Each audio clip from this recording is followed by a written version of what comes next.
my name's Talya and I'm going to read you one of my favourite stories today.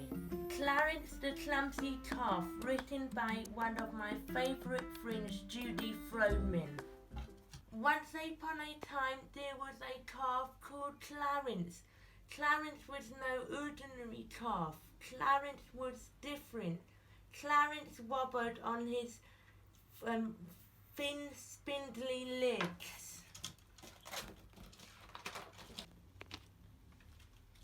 His smile was skew and showed his yellow teeth, which were far too large. His hair stood up on the crown of his head, and Clarence wore thick rimmed glasses. Clarence wasn't cool. Even so, Clarence's mum and dad loved him to bits, and Clarence was the happiest calf a calf could be. "You are beautiful," his mum told him. "So beautiful," said his dad.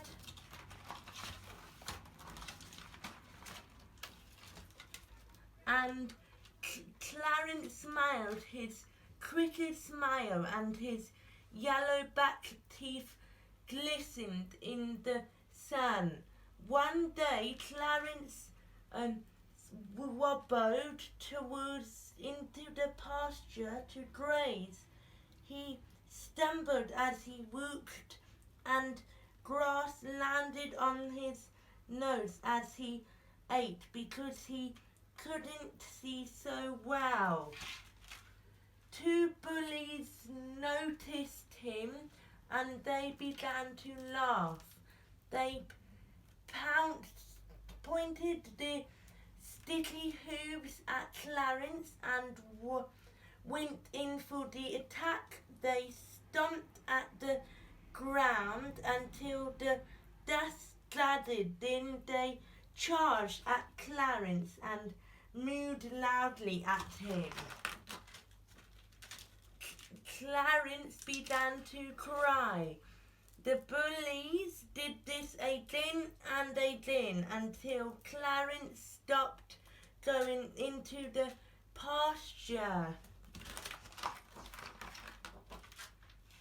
His crooked smile disappeared and his large yellow teeth never showed. Clarence grew thinner and sadder with each passing day. His mum noticed the change, so did his dad. "What's wrong, Clarence?" they asked. "Oh, nothing," said Clarence. The bullies looked for Clarence in the pasture, inside the shed, on the farm, everywhere. Clarence curled into a ball and hid in the hay. His mum found him there. "Enough," she said. "You must tell me what's going on." Then she sat down next to Clarence and waited patiently for him to speak. So Clarence told her. "That will not do," said his mum. "Enough being a coward. You have got to stand up to these bullies.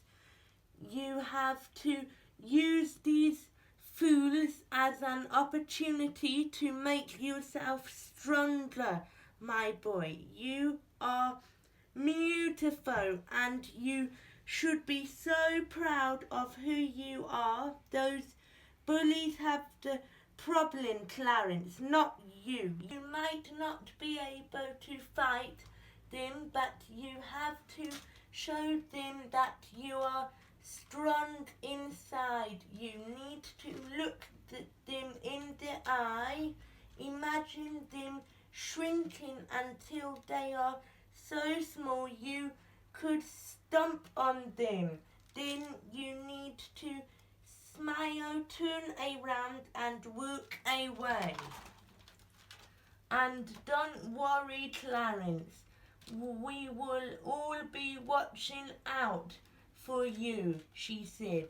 You think, said Clarence. I know, said his mum. The next day, Clarence took a deep breath and wobbled in once again into the pasture to graze. His glasses slid down his nose as he bent low, and the grass scattered all over the tuft of hair on his head.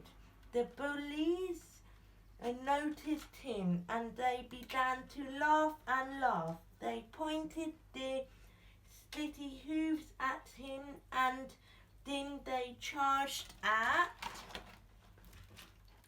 poor Clarence and mooed loudly at him.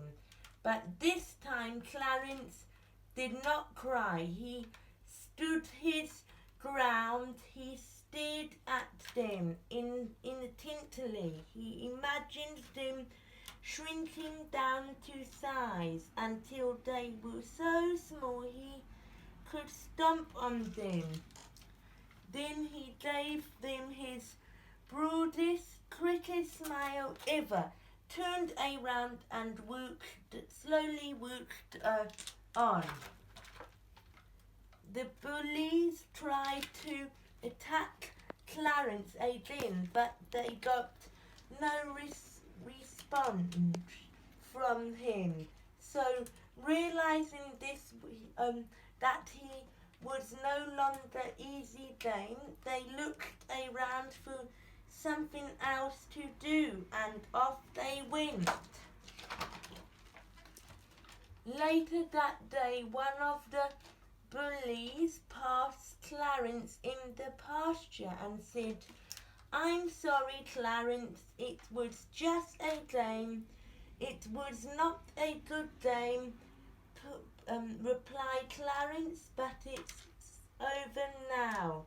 You know you are funny and you are different, and you always make me laugh," said the bull.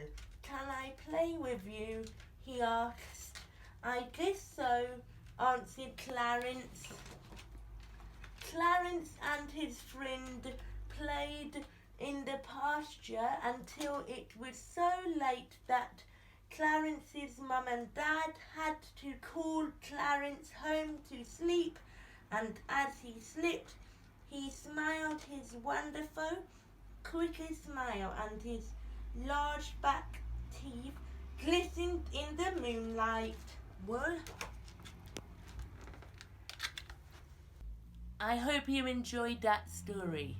I liked it because it teaches us not to bully, and it also shows us that you have to respect others even though they're different.